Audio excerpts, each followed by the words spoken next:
show you off in Lambos out on Collins.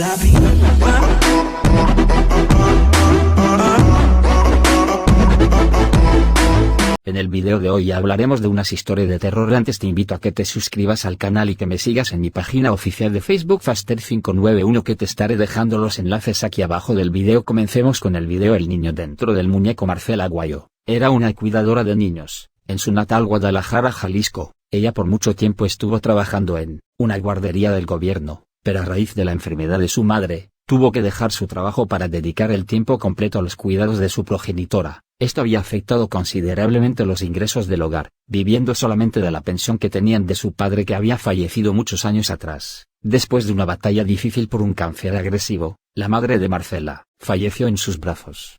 Después de todos los preparativos del funeral, y aunque recibió ayuda de toda la familia para solventar los gastos del sepelio, se vio de un día para otro, sin la pensión del padre, que al morir su madre, se terminaría y sin trabajo, lo que hizo que la tragedia fuera aún más difícil para la pobre Marcela. Buscando por meses encontrar un trabajo en el que ella se pudiera desempeñar, se encontró con un anuncio en el periódico, en el cual solicitaban a una cuidadora de niños, en una de las más prestigiosas zonas de la Perla Tapatía. Llegó al domicilio determinado, y vio a varias aspirantes que salían despavoridas, algunas enojadas por el tiempo perdido, otras con semblantes de terror. Al fin le tocó el turno de ser entrevistada, con lo que un par de ancianos la atendieron amablemente, explicando que tenían que salir con urgencia un día después de la entrevista, y buscaban quien se hiciera cargo de su hijo. Hasta ahí todo parecía normal. Marcela les entregó algunos papeles en donde hacían constancia del conocimiento en el cuidado de bebés y de niños más grandes. Los ancianos ni siquiera miraron los papeles, solo le pidieron que conocieran a su hijo. Ella pensó que sería un niño recién adoptado, por la edad de los ancianos, pero al ver lo que la pareja de edad avanzada les presentaba, ella solo soltó la carcajada. «No pueden hablar en serio», replicó Marcela en tono de burla. Era nada más y nada menos que un muñeco en forma de niño, de algunos 10 años, que lo tenían en un sillón. Al ver que los ancianos estaban afectados quizás mentalmente, pero ella con una necesidad muy grande de dinero, les siguió la corriente. Al cabo solo serían unos días los que estuvieran fuera de la casa. ¿Qué podría pasar? Aparte la paga por esos 3 días era excelente, y ayudarían mucho a liquidar los gastos funerarios que aún tenía. Aceptó, pero ellos advirtieron a Marcela que a Gustavito no le gustaba que le apagaran la luz a la hora de dormir. Siempre le tenían que contar un cuento para que conciliara el sueño y se tenía que esperar a que terminara su comida, ya que, si algunas de estas cosas no se llevaban a cabo, el niño se enojaba y tenía mal carácter. Y al otro día, Marcela llegó, viendo partir a la pareja de ancianos, se dispuso a hacer todo, menos atender al niño que solo parecía que se le quedaba viendo. Ella en un momento, claramente, sintió que el muñeco se volteaba a verla, viendo de lado al muñeco. Parecía ser que el muñeco tenía vida. Ella se empezó a angustiar, tomó al muñeco y lo encerró en la recámara, para bajar a la sala de la residencia. Después de unas horas ya de noche, empezaron a mover cosas en la recámara del niño, con lo que ella, aun con miedo, pensó que alguien había entrado y habló a la policía. Al llegar los de la ley y no encontrar nada raro, se fueron de ahí, no sin antes advertir a Marcela que no estuviera haciendo falsas llamadas, ya que tenían mucho trabajo. Así se quedó dormida, pero al día siguiente, al despertar, vio que muchas cosas de la cocina, entre ellas toda la comida, estaban tiradas. La harina que se esparcía en toda la cocina dejaba ver las pequeñas huellas de lo que parecía ser los zapatos de un niño, con lo que se fue a la recámara que estaba cerrada, para encontrar al muñeco todo lleno de harina y con una sonrisa malévola. Esto motivó a que ella se fuera del lugar, sin esperar que los ancianos regresaran. Al cerrar la casa y dejar las llaves en una maceta, volteó hacia atrás. Era el muñeco que desde la ventana le decía adiós. Nunca más volvió a ese lugar. Si te gustó el cuento del niño dentro de la muñeca, déjame saberlo en los comentarios. Sigamos con el siguiente cuento. Cuento de la mujer al final del camino. Los recuerdos de Romina sobre su pueblo natal eran un verdadero tesoro. Aquellas tardes que pasó en la plaza del pueblo comiendo raspados y algodón de azúcar, no podían sustituirse con ninguna otra vivencia. Habían pasado 20 años desde que estuvo ahí, por última vez, y se sentía ansiosa por ver el sol salir entre las montañas para bañar las humildes y rústicas casas en oro y adornarles con reflejos tornasol al pasar los rayos entre los árboles. El viaje hasta ahí le pareció eterno, tal vez por la emoción de enseñarle a sus hijos algo que consideraba muy suyo, algo que le llenaba de alegría. Llegaron de noche, y la vista distaba mucho de lo que les había contado a todos. La oscuridad era solamente interrumpida por los potentes faros de su auto nuevo. El viento era tan intenso que hacía silbar las hojas de los árboles y obligaba a que sus troncos crujieran. al doblar aún los más gruesos como simples ramas débiles. Sin importar su altura, se inclinaban ante el auto para atraparlo con invisibles tentáculos. Los chicos estaban aterrados, pero su madre juraba que al amanecer todo luciría mucho mejor y la pasarían muy bien. Continuaron entonces adentrándose en aquella penumbra, entre la cual apenas alcanzaban a distinguirse unas cuantas casas derruidas. A los niños les parecía extraño que no hubiera gente caminando por las calles, pero Romina sabía que todos tenían que levantarse temprano a realizar sus labores. No lo vio fuera de lo normal, hasta que tocó un par de puertas, buscando un lugar donde quedarse y nadie atendió. Como última y más segura opción, fueron a la iglesia, pero ni siquiera pudieron entrar al patio, pues estaban cerradas las rejas. Romina se acercó a ellas, gritando por un rato, esperando que alguien le abriera, pero no tuvo suerte. Aquellos minutos solo le sirvieron para helar su cuerpo con el frío. Viento que no dejaba de soplar volvió al coche, donde los chicos se culpaban uno a otro por un nauseabundo olor que de pronto se percibió. Salieron todos a prisa, pero ese feo aroma estaba también afuera, le pertenecía al ambiente, anunciaba la cercanía de un espectro en forma de mujer, que flotaba al final del camino. Le miraban con cierto recelo, a pesar de que estaba ahí, les costaba trabajo creerlo. Ella se aproximó lentamente, exagerando cada uno de sus movimientos, dejándose admirar por aquellas mentes incrédulas. Mostró su carencia de pies, las víboras de su cabellera, y las enormes heridas sangrantes de sus extremidades apenas unidas. Fue entonces, que ante cada uno de sus avances, el grupo de recién llegados dio un paso hacia atrás, pero eso no servía de mucho. A la primera señal de miedo, ella voló hasta ellos absorbiendo todo lo que tenían dentro hasta dejar sus ojos completamente vacíos.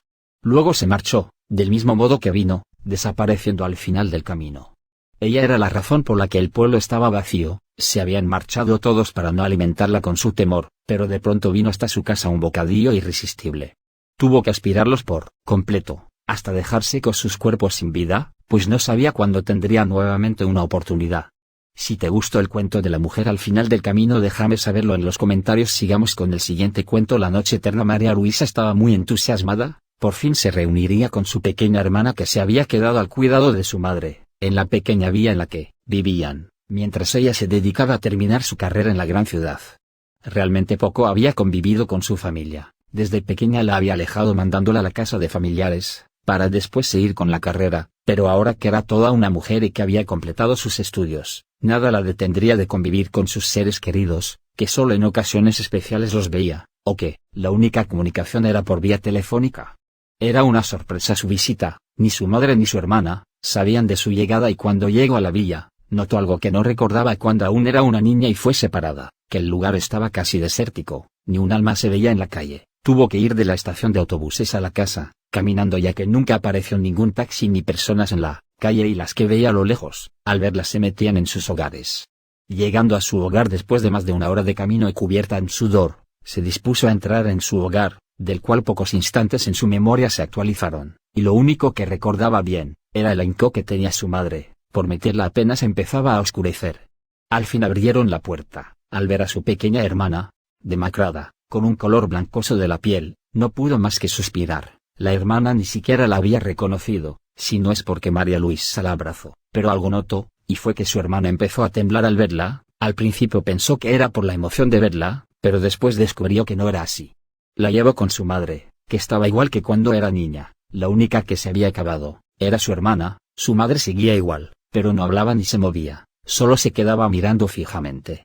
La abrazó y le dio un beso a su madre, pero con los ojos que la hermana tenía, parecía como si tuviera miedo de la reacción de la mamá, así que se la llevó a la cocina, para después, en lugar de preguntarle de su vida y de todo lo que había pasado, solo le cuestionó del porqué de su llegada, algo que a María Luisa le dolió. No te preocupes, le dijo a su hermana, no estaré mucho tiempo, solo quería venir a saludar a mi familia y preguntarte a ti, si con mi recién carrera, no te quisieras ir conmigo y dejar a nuestra madre en un lugar para personas enfermas y de su edad. Puede ser aquí o en donde vivo ahora, pero te quiero tener en mi vida, hermana mía. Su hermana no contestó, solo una lágrima se le salió de los ojos, con lo que más las dudas llegaron a la mente de María Luisa. Se alojó en lo que fue su antigua recámara, que aún estaba igual, y se quedó dormida. Despertó por los ruidos que en la parte superior se escuchaban. Ya era de noche, pero no había nadie en la casa.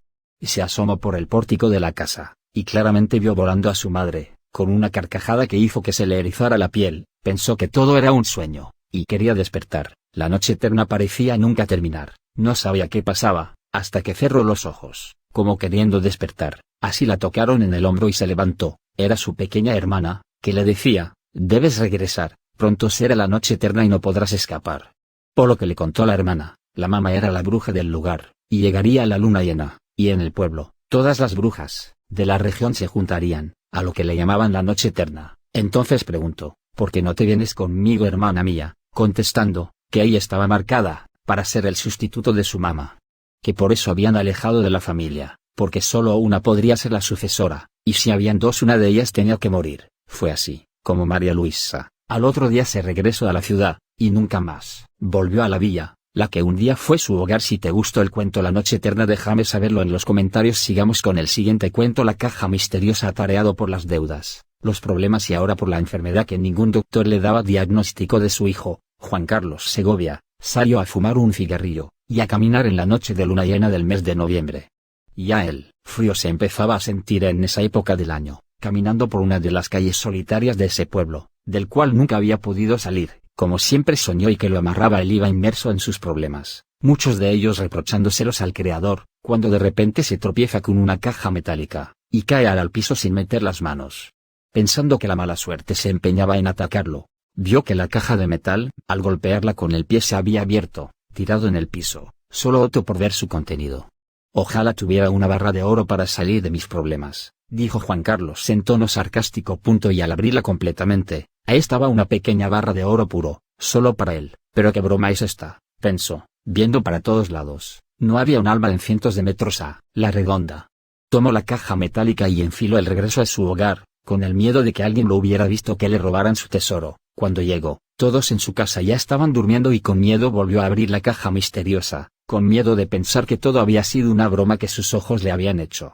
Ya con la luz, notó que la barra de oro sólido seguía ahí, pero también pegada una nota, que se dispuso a leer: la caja te dará todo lo que siempre has querido, pero a cambio te quitará parte de tu alma y de tu corazón. Si no quieres seguir utilizándola, déjala en donde la encontraste en las próximas 24 horas, si no la regresas te quedarás con ella. Lo estuvo pensando toda la noche, viendo cómo brillaba la barra de oro. Esta era una tentación del diablo, pensó, pero se preguntó: ¿qué ha hecho Dios para ayudarme? Fue entonces que su esposa despertó y a la cual le contó todo lo que había pasado. Era tal el nivel de pobreza que al ver la barra de oro a los dos los deslumbró. Tomaron la barra de oro, y fueron a venderla, sacando miles de dólares, con lo que podrían seguir viviendo cómodamente por el resto de sus días. Eso pensaban, pero al paso del tiempo la enfermedad de su hijo recrudeció, tomando su vida, no importando la cantidad de doctores que el dinero compró. Fue entonces que sintió que una parte de su alma y de su corazón había perdido, y cuando sintió que la caja misteriosa había cobrado la parte establecida, la caja le seguía dando barras de oro, pero a cambio ¿qué más le pediría? ¿Acaso la vida de sus otros dos hijos, la de su esposa? Ya, el dinero no era tan agradable, como el miedo de ver que otra cosa le sucedería. Fue entonces que tomó la caja misteriosa, y en un día igual que en el que se la encontró, la dejó en el mismo paraje, escondiéndose en los matorrales, y viendo que otra persona se la encontraba, ahora la maldición lo dejaría. Fue cuando vio que la caja el otro tipo se la llevó, que al fin pudo respirar. No quería su vida y la de su familia dependieran de la caja, pero todo dependería de saber si el que se la había encontrado la aceptaría o la devolvería. Fue así que estuvo en vela, al lado de la ventana del otro tipo que se la había encontrado, rezando para que la aceptara, y la maldición terminara. Al ver que la barra de oro era sacada de la caja misteriosa, vio claramente, en una de las esquinas, al demonio, riéndose. Al fin se había librado, pero otra alma se había condenado. Déjenme saber qué les pareció los cuentos de terror aquí abajo en los comentarios. Hasta otro video.